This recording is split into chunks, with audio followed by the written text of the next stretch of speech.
BetOnline is the world's most trusted betting platform and your number one source for everything football. BetOnline has every stat, every matchup, and even live odds and spreads to bet on during the games. Think you know your stuff? Get in on our $200,000 mega contest and pick 5 games against the spread every week for your chance at weekly prizes and a share of $200,000.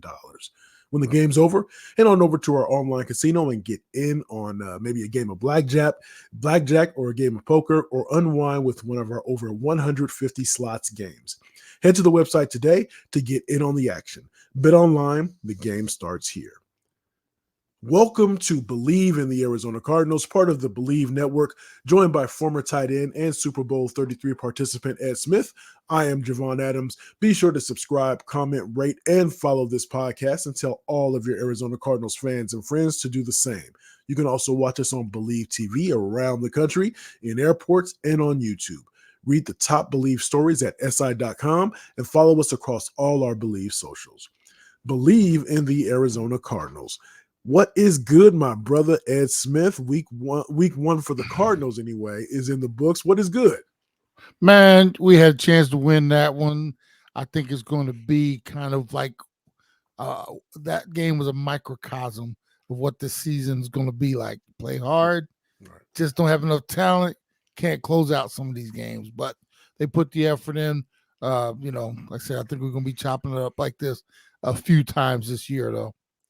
Well, let's get into it. So the Cardinals went to Buffalo to take on the Buffalo Bills. Came up short. 30. Gosh, I had it right in front of me. What was it? 34-28. 34-28. So I want to break down. There's a couple things I want to get into. For one, tale of two halves. Want to get into Marvin Harrison Jr.'s impact or lack thereof. The offensive line, you always talk about that cohesion with the offensive line and maybe what an injury can do to that. And you mentioned it in terms of they played hard, but is that going to be enough for us this season as Cardinals, as those who root for the Cardinals? And then your just biggest takeaway. So let's get to it. So tale of two halves. The Cardinals came out. I didn't get a chance to watch the game. I was working, and I was listening to it though, and so I was surprised they came out and they really had a good control of the offense. Not too much, and this is kind of maybe I'm getting into something we'll talk about later in terms of takeaways. And when you look at the analysis, not really pushing the ball down the field, but kind of doing some short yardage things. Cardinals ultimately at the end of the first half, they had a 17-10 lead. They at one point in time had a 17-3 lead, and then they gave up a touchdown at the end of the first half.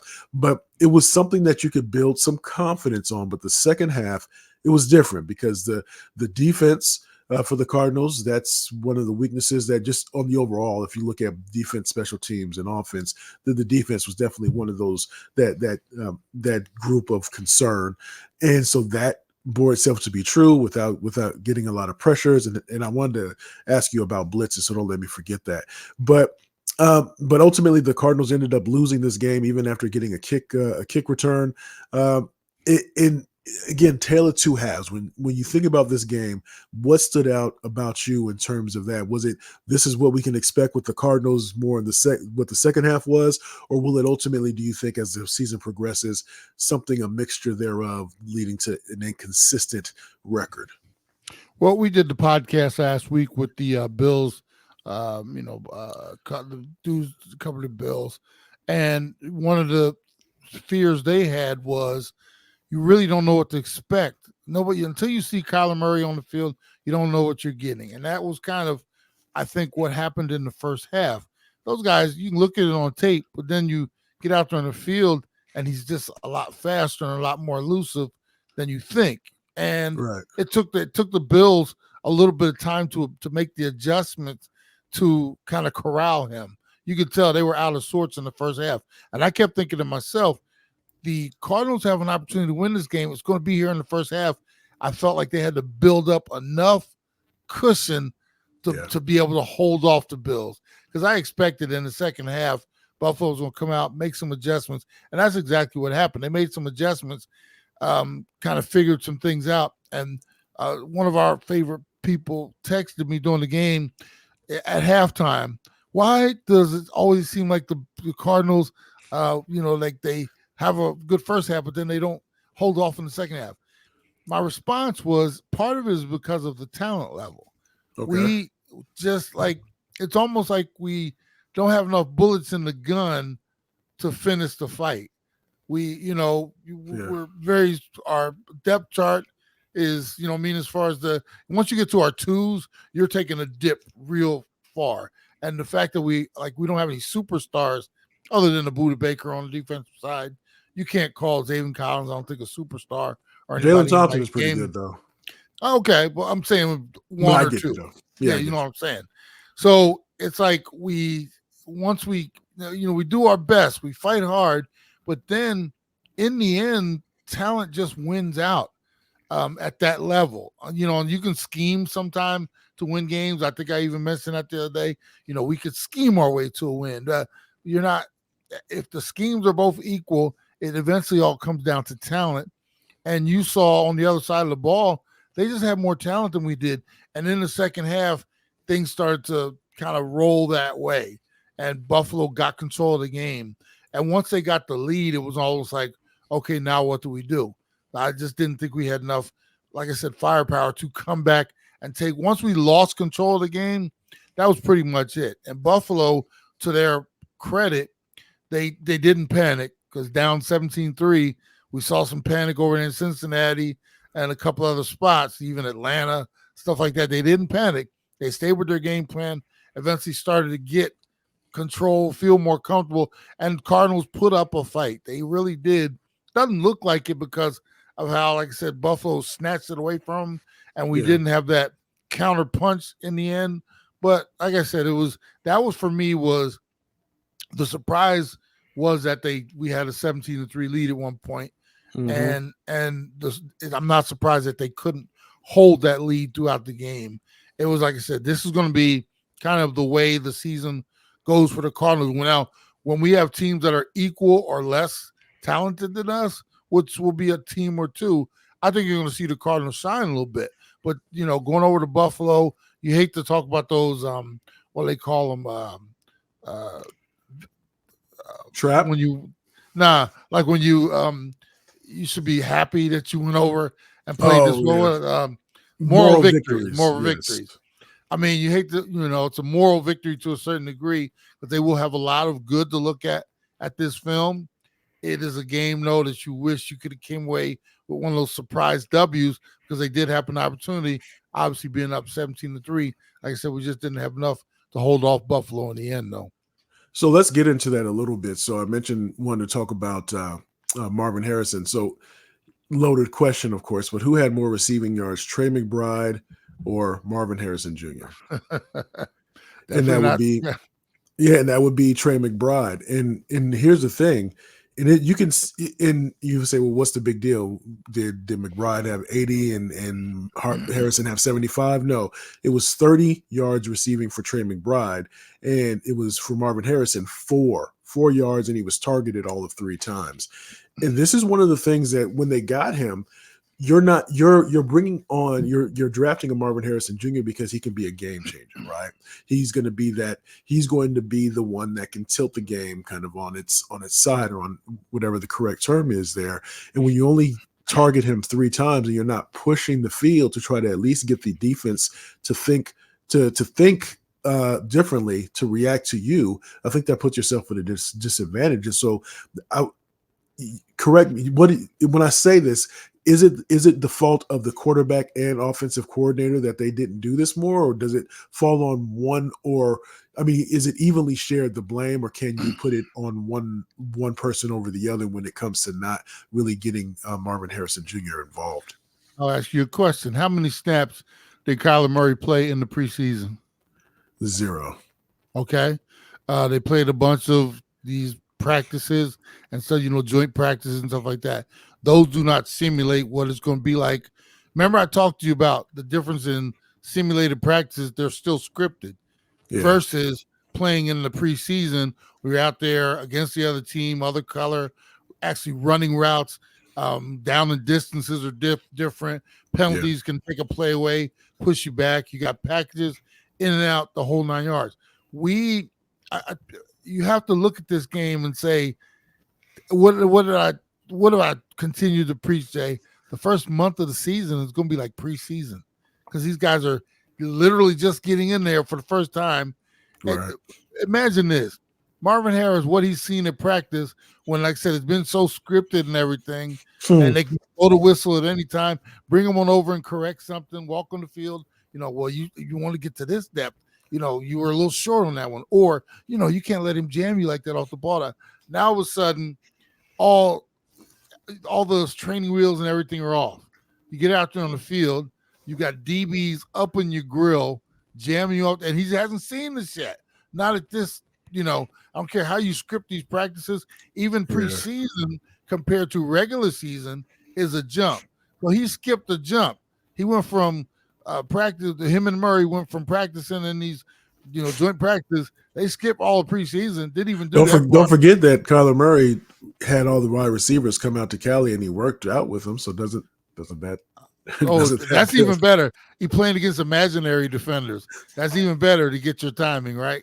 So remember, dog, he's going to try to jam you here at the getting off the line. So I want you to give him a good swim move, and then you'll get to your depth. And that's what they do when they're doing the practicing by themselves. Then you, like I said, now you skip all these levels. You get the real time game when now you're playing against number ones out there on the road in Buffalo, jamming you doing. That was, I guarantee you, Marvin Harris isn't as much as, his dad could prepare him. The OC could prepare him. Kyler could prepare him. He probably talked to some of the other, well, they don't have a bunch of veterans on the team, but I guarantee you they're, dog, just when we get out on the field, it's going, man, you're not going to believe the speed and how fast everything happens. And I guarantee you that's exactly this 1 for 4. It's not going to probably happen again. Or it could happen again, but not for an extended period of time. He's going to get his legs up under him. He's going to get adjusted to the speed. But my question to everybody out there, and even including the coaching staff, what do you expect when that's like taking a blind test, bro? We're going to do like you algebra or calculus. We're not going to let you study for the test. We're not going to let you take a book home to fit. We're going to just open it up and then boom, here's the test.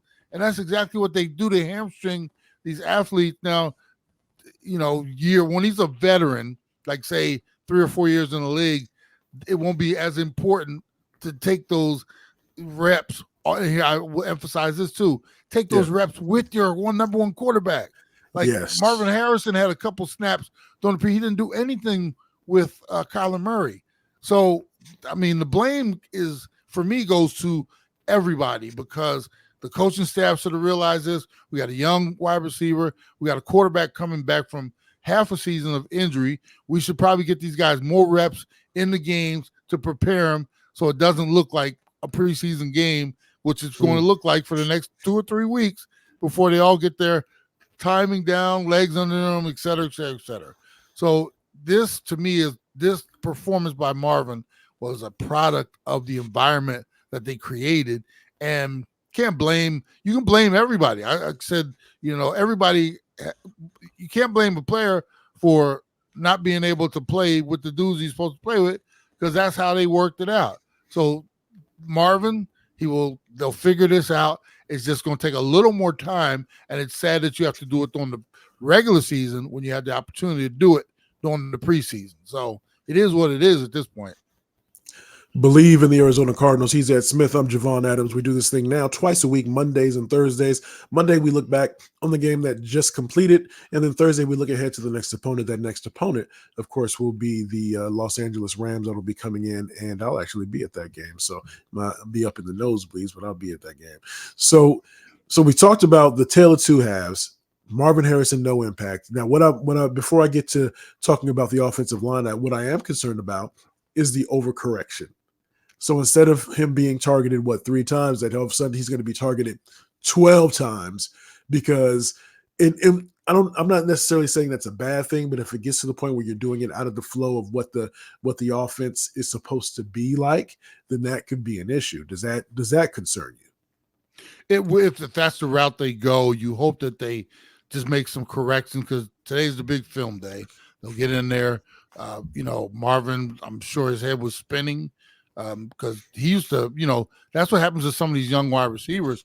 They dominate at the level below us here. Right. They literally running free like deer through a pasture, catching balls with no. Now you're out there and you got guys just that can run as fast as you, have great technique. They're jamming you off the line of scrimmage. And this like you talking about open in the NFL, open is quarterback throwing the ball to a spot you're supposed to be at with a dude hanging all over you and creating space. And Right. in college football, it was dudes were open. So now they'll go through the film, correct, whether it's timing issues, the route issues, getting jammed off the ball issues. They'll talk about all this. And like you said, you hope they don't overcorrect where they want to throw them 40 balls next week. Just it all has to be within the confines of the offense, of how they run it. And they'll work on that during practice. The more experience he gets during these games, he'll start to flourish. It's just not going to be overnight.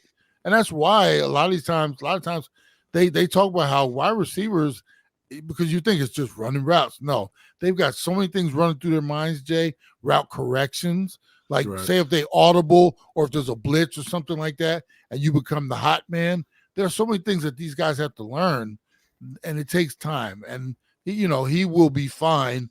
Let's just not overreact and, like you said, overcorrect and try to jam a bunch of balls in his direction. Let it all happen the way it's supposed to, and he'll be fine in the end. But we'll see this week what their approach is. If all of a sudden, and what they might try to do is call a couple plays, easy receptions for him out of the Right. box just to get him comfortable. A couple slip screens, a couple quick outs or slants just to get the ball in his hand, get him starting to feel more comfortable.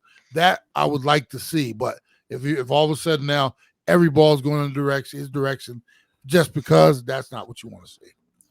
So this part of the team, if you're mentioning them, then that's a bad thing. If you're not mentioning them, then that's a good thing. So of course I'm talking about none other than the offensive line.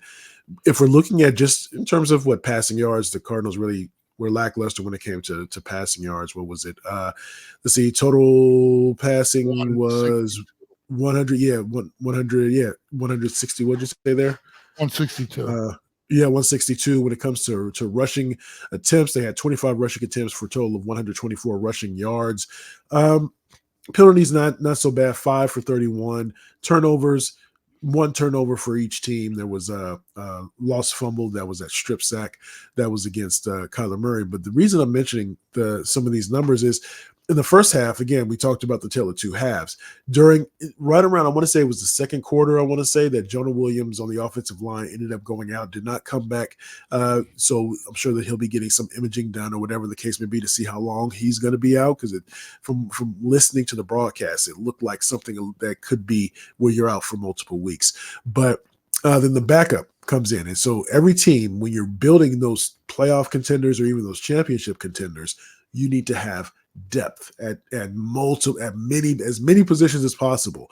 And this might be a sign of, even though Beecham came in, he's a veteran, but being a veteran and being skilled or being somebody that you can count on to really continue the level of consistency, that might be the question mark. And I wanted to get your thoughts on offensive line or just depth in terms of at that position and how that can impact Kyler Murray and him feeling comfortable in the pocket and him not trying to rush things and run out of the pocket too soon. We always talk about it, Jay. You and I think we've always been in agreement in terms of, building from up front, offensive and defensive line. The offensive line, in my opinion, I think it's so underrated and one of the most underappreciated parts of championship teams. And I say that in terms of not just fans watching it, but also GMs building it. And for years, we've been an organization drafting offensive linemen in the 4th and 5th rounds, just kind of letting that position, we'll just patch it together and we'll go get all these guys that can run the ball and catch the ball and throw the ball. And not realizing that you can't run the ball, catch the ball, or throw the ball without an offensive line. You're constantly patching this thing together, running for your life as a quarterback. And, it's just, for me, I think Gannon and Ossenfort have taken the right steps in terms of addressing it. It's just that we have a long way to go before we can say we have an offensive line of cohesion, of these guys are stout up front, and when you lose, when you're trying to build it and then you lose a part, it's like trying to finish off a puzzle, bro. And that piece is under the couch somewhere or lost in the cushion, and you're looking, in the whole puzzle. I'm talking like one of those 1,000-piece ones, and you got like 20% of it done.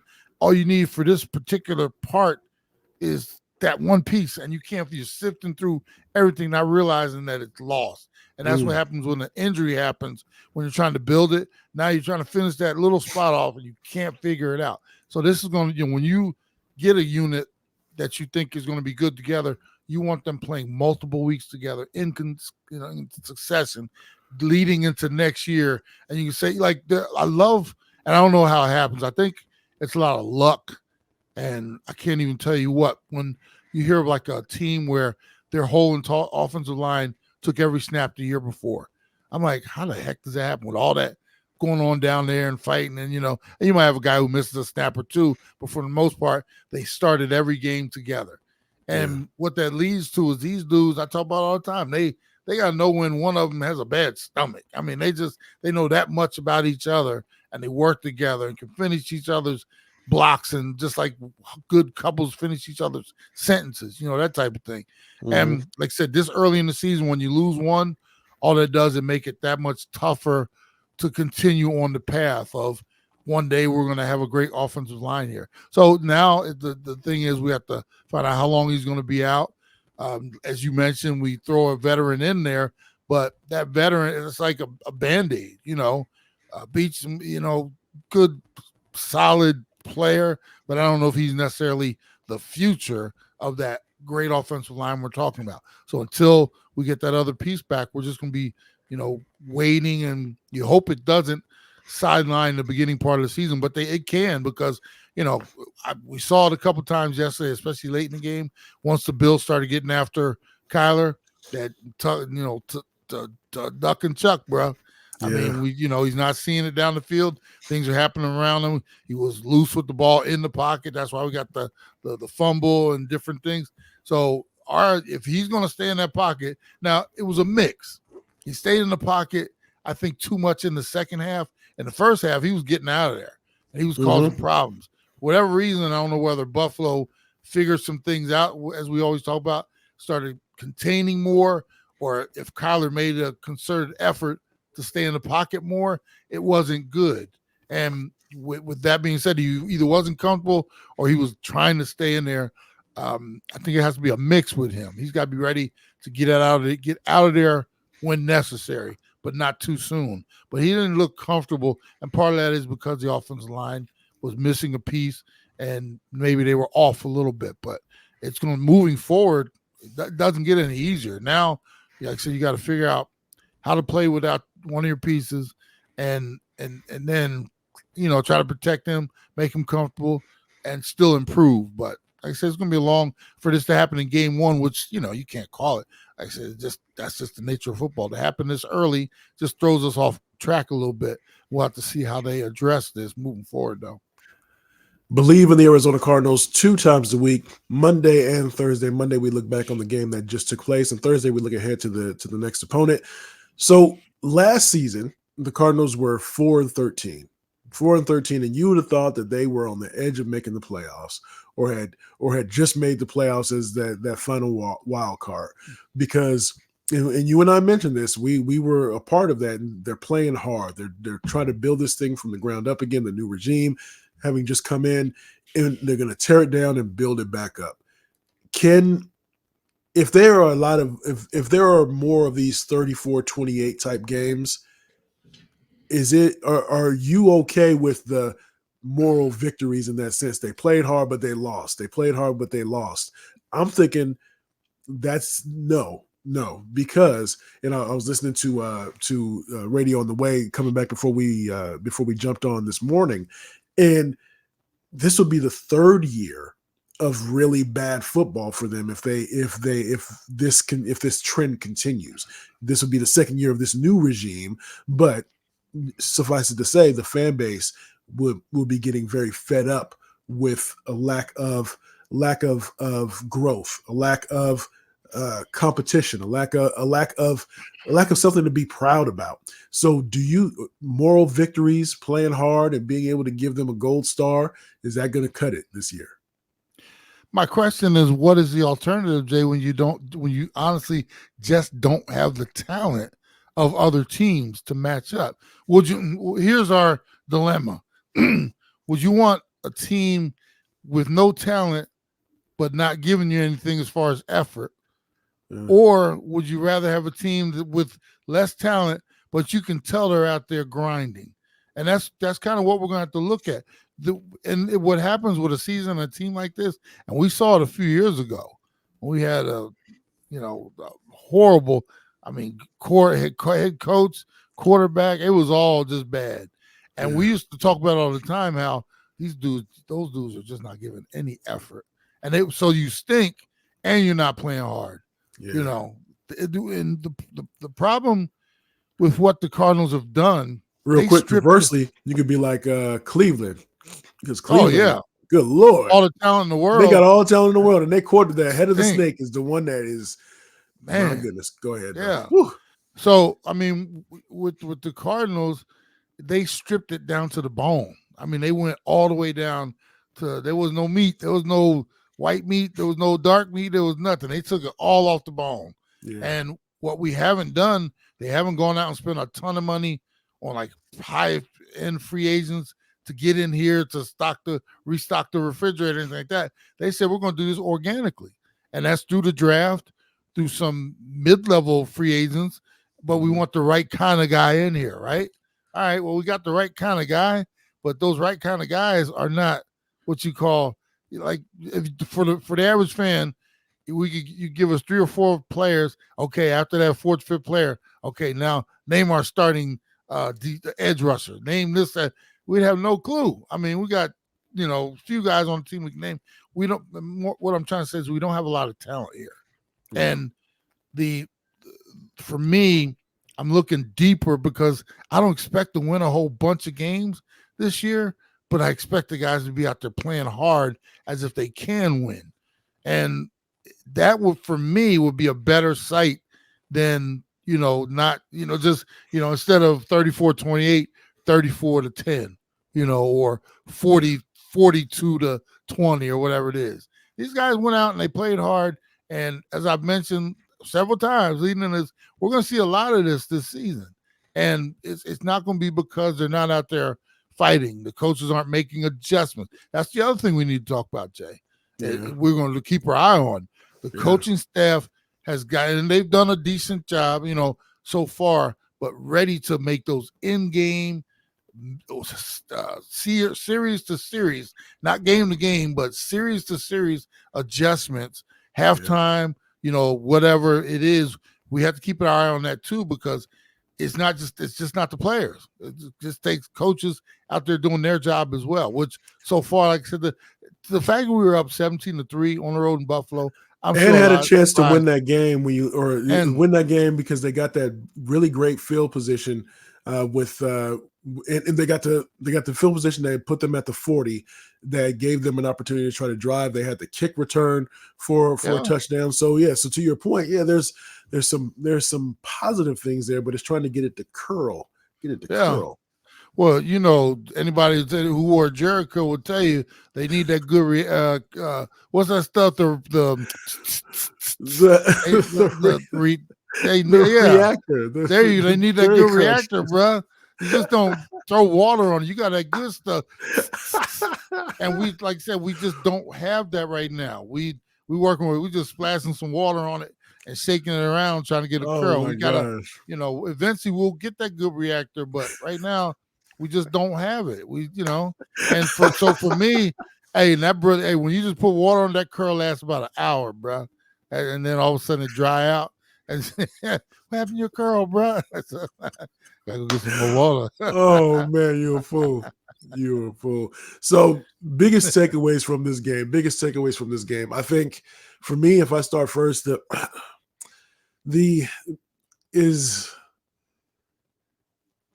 need to be able to push the ball down the field, if nothing else. Because again, Yeah. if they can do more of what they did in the first half, but I would like to see, even though Kyler was under center a lot more, I want to see him use that pocket to his benefit and not always have to use his feet. So, I saw some. I heard, I guess you could say, some positive signs in that first half, just with the way they were able to try to run the ball and to really try to use that short yardage passing to be able to move the ball down the field. That was good. And the special teams to be able to get a kick return, get a touchdown in there, that's also positive as well. Yeah, I think you and I, we talked about it on a couple shows last week. It's the explosiveness. I think we need more. Like, for instance, Murray completed 21 passes for 162 yards, right? Yeah. On the other side, Josh completed 18 for 232 yards. So 2 less completions. He got 70 more yards out of those completions. And that's because they're throwing the ball up the field. We're still doinking around the line of scrimmage.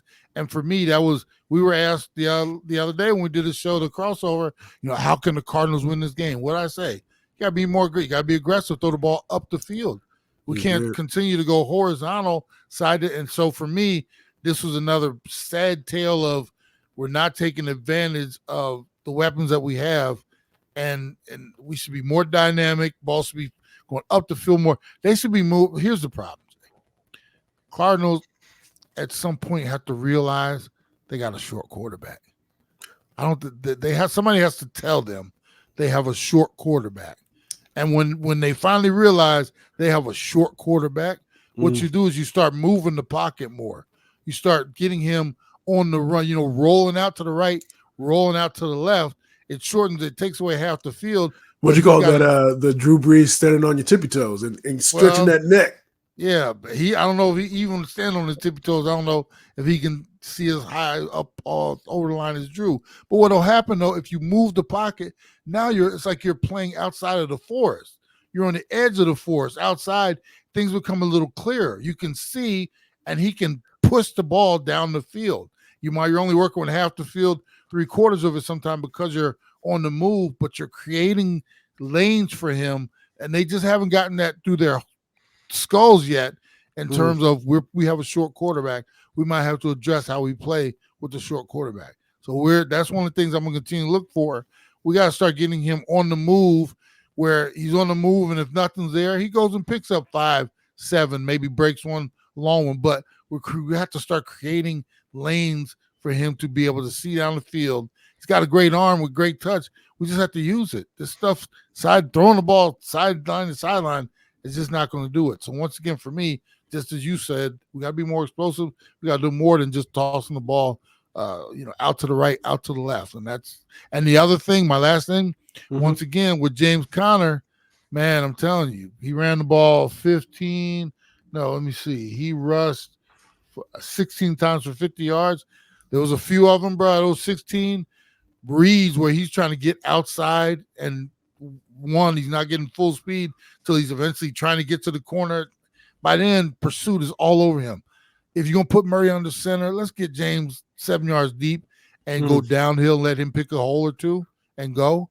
I mean, I'm just confused at why they're still not using the pieces they have correctly. That's the one thing I would say about the coaching staff, one of the bad things. They've done a whole bunch of good. They still haven't realized a couple things. And moving forward, I hope they realize those things. You got a short quarterback. If anybody wants to give a message to the Cardinals front office, you got a short quarterback. Let's figure that out. So on behalf of the one and only Ed Smith, I am Javon Adams. You can call me Jay or J Love. We do this thing twice a week, Mondays and Thursdays. Tell a friend about what we have going on here. And as always, we are presented by Bet Online. And as we say around this time, you can